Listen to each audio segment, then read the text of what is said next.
हम लोग solid state देख रहे हैं एनसीईआरटी के थ्रू। सॉलिड स्टेट में 5 पार्ट पढ़ना है। एक सॉलिड देयर टाइप्स, दूसरा पढ़ना है lattice structure, unit cell, close packing, तीसरा पढ़ना है डिफेक्ट्स इम्परफेक्शन, चौथा पढ़ना है इलेक्ट्रिक प्रॉपर्टीज़ और पांचवा पढ़ना है magnetic property of the solid. पहले हम लोग दूसरा पार्ट देख रहे हैं lattice structure, unit cell, types of unit cell, close packing. तो इन चीज़ों को देखने में इस पार्ट का last topic density calculations, that is calculations involving unit cells dimensions, using unit cell dimensions हम लोग देख रहे हैं। तो unit cell dimensions means length और मास को यूज करके यूनिट सेल जो कंस्टिट्यूएंट पार्टिकल्स जो क्लोज पैक हुआ है, इसकी पैकिंग इफिशियंसी निकाले हैं, तो उसकी डेंसिटी भी तो कुछ होगी, तो डेंसिटी कैलकुलेट करना चाह रहे हैं। तो कैलकुलेट करते हैं calculations involving unit cell dimensions. इसके लिए जो फॉर्मूला आएगा, जो डेंसिटी आएगा, डेंसिटी बराबर Z into M by a cube into NO, N not Avogadro number gram per centimetre cube. ये डेंसिटी होगा यूनिट सेल का, जहाँ Z कंस्टिट्यूएंट पार्टिकल्स की संख्या होगी। Density of unit cells and hence density of crystal unit cells. तो यहाँ D बराबर रो बराबर Z into M by a cube into N not, ये डेंसिटी का फॉर्मूला है। Where A is edge of unit cell in centimeter, जहाँ पर A क्या है, A है edge of unit cell, side of unit cell in centimeter. N not Avogadro number है 6.022 into 10⁻23। M mass of constituent particles, atomic mass of constituent particles होगा या formula mass होगा। Formula mass आपको समझ में आता है कि इसे NaCl का फार्मूला मास निकालेंगे तो Na का 23 और क्लोरीन का 35.5, दोनों को ऐड करेंगे तो 58.5 निकलेगा। ये फार्मूला मास होगा, तो एटॉमिक मास होगा या फार्मूला मास यहाँ पे पुट होगा।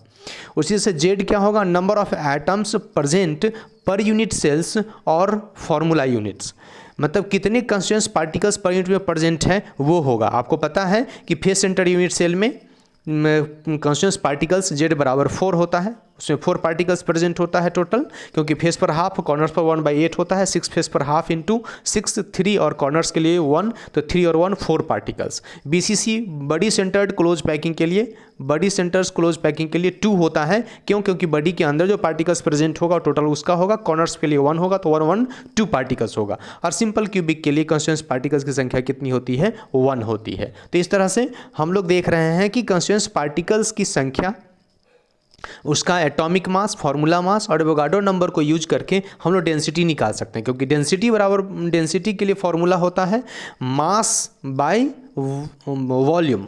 तो मास क्या है, कितने कंस्टिट्यूएंट पार्टिकल्स, तो मोलर मास में 6.022 इंटू 10⁻23 पार्टिकल्स का मास मोलर मास होता है। अगर एक एटम का पार्टिकल निकालेंगे तो m बाई 6.022 10⁻23 होगा, मोलर मास बाई 6.022 10⁻23 होगा, means m by m not होगा, राइट। जो यहाँ देख रहे हैं आप m बाई m नॉट, ये मास होगा।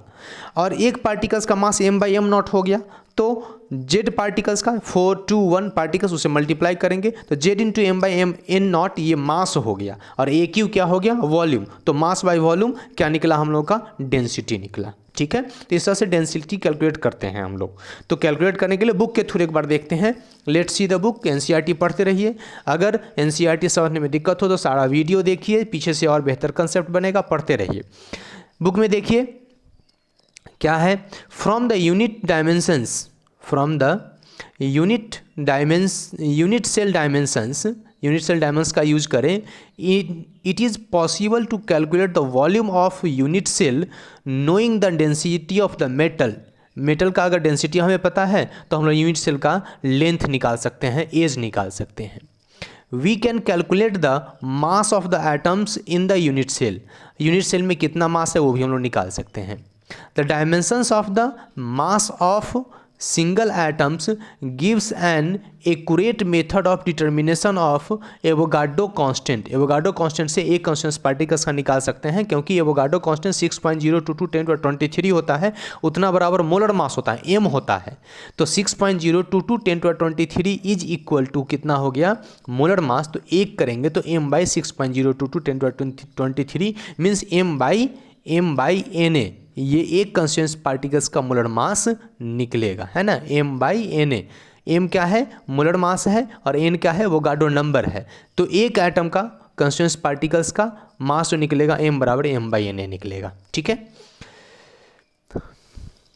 Constant, suppose is length of unit cell of a cubic crystal determined by X ray diffraction A.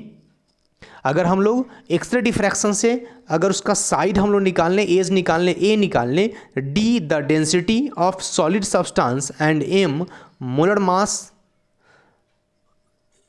In case of cubic crystals can also be calculated. तो इस तरह से हम लोग देख रहे हैं कि अगर हमें ए पता हो जाए, डेंसिटी पता हो जाए, तो मोलर मास निकाल सकते हैं। मीन्स आप सही समझिए तो 5 फिजिकल क्वांटिटी में रिलेशन है। Density, Z constituent particles, D density, Z constituent particles, M molar mass, a edge length, a cube volume, और एन ए एवोगाड्रो नंबर। इस पांचों में से कोई 4 अगर पता होगा तो अगला कैलकुलेट कर सकते हैं। इसलिए इस टर्म का, इस टॉपिक का नाम है calculations involving unit cells dimensions, right. तो इसमें 5 पार्ट्स में रिलेशन है। In fact Z number of constituent particle, face centred में 4 होता है, बॉडी सेंटर्ड में 2 होता है, एंड सेंटर्ड में 2 होता है, और प्रिमिटिव में 1 होता है। M molar mass 6.02 to 10⁻23 particles का मास। एक पार्टिकल्स का मास निकालेंगे तो एम बाई एन ए करेंगे, ये एक पार्टिकल्स का मास हो गया। तो Z into M by N A कर दें, ये जो चीज़ एक साथ मल्टीप्लाई कर देंगे तो ये total mass of the unit cell हो गया। और साइड होता है, एज होता है ए क्यू कर देंगे तो volume of the unit cell हो गया। तो मास बाई वॉल्यूम कर दिए तो ये डेंसिटी निकल गया हम लोगों को। तो ये एक रिलेशंस है, इसीलिए इसको डायमेंशंस कैलकुलेशंस कहते हैं। Mass of unit cell, volume of unit cell a cube अगर होगा, मास ऑफ यूनिट सेल क्या होगा, number of atoms in unit cell into mass of each atom. Number जितने एटम्स हैं तो Z into M mass of each atom. Here Z is the number of atoms present in one unit cell and M is the mass of single atom. M क्या है, एक atom का mass है।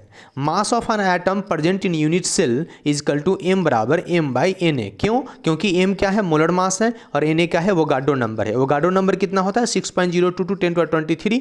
तो 6.022 10⁻23 का मास M है, तो एक पार्टिकल्स का मास कितना होगा, M बाई एन ए होगा। तो ये मास निकल गया हम लोगों को। और Z क्या है, नंबर ऑफ पार्टिकल्स। तो Z से अगर M को हम लोग मल्टीप्लाई कर देंगे, Z into small m, that is Z into capital M by N A. तो Z बाई एम ए जो हो जाएगा, ये क्या हो जाएगा, mass of the unit cell हो जाएगा। तो mass of the unit cell by volume of the unit cell, volume कितना है, ए क्यू है, इसीलिए क्या करेंगे हम लोग, ये ए क्यू से इसको डिवाइड कर देंगे। तो Z M by a cube, Z number of constituent particles, M mass of one atom, one constituent particles, a cube volume हो गया। तो Z M into Z M by a cube into N A क्या हो जाएगा, density का formula, density is equal to क्या हो जाएगा, Z M by a cube into N A.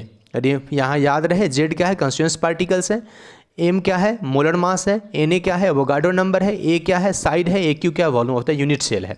Remember the density of the unit cell is the same as the density of the substance. Unit cell का density क्या होगा, क्योंकि ये क्या है, इंट्रिंसिक प्रॉपर्टीज है, इसलिए टोटल लैटिस का भी वही होगा। जो एक यूनिट सेल का डेंसिटी होगा वही टोटल यूनिट का भी डेंसिटी होगा, क्योंकि पैक एफिशिएंसी वही होगा। The density of the solid can always be determined by other methods, दूसरे मेथड से भी निकालते हैं। Out of the 5 parameters, 5 parameters में से D Z M a and N A, if any 4 are known, कोई 4 पता होगा तो we can determine the 5th, हम लोग 5वां निकाल सकते हैं। तो ये 5वां, ये पाँचों में आपस में रिलेशन ये करके ये जो डेंसिटी के साथ फॉर्मूला को निकालते हैं, तो इसी को हम लोग क्या बोलते हैं, calculations involving unit cell. NCERT simple शब्दों में बहुत अच्छा समझाता है, बुक जरूर पढ़िए, बुक पढ़ते हुए नोट बनाइए। तो क्या हो गया, कैलकुलेशंस हम लोग निकालना सीख गया, डेंसिटी निकालना सीख गए। तो डेंसिटी बराबर क्या होगा, डी बराबर रो बराबर Z M by a cube into N A, right. तो ये डेंसिटी का फॉर्मूला हो गया अपने साथ, क्या है, डी बराबर rho into Z into M by a cube into N naught है। वहाँ पर कौन कौन चीज़ है सो पता है। तो बुक पढ़ते रहिए, नोट्स बनाते रहिए, और इसके बेस पर कुछ एनसीईआरटी में क्वेश्चन सिंटेक्स एक्सरसाइज है, उसको भी सॉल्व कीजिए, तो आपका कंसेप्ट क्लियर होगा। कंसेप्ट क्लियर होगा तो किसी टाइप का नोट्स आप बना सकते हैं, किसी टाइप का क्वेश्चन सॉल्व करते हैं, अंडरस्टैंडिंग बढ़ाइए, बुक पढ़िए, पढ़ते रहिए, बढ़ते रहिए। Take care, thank you.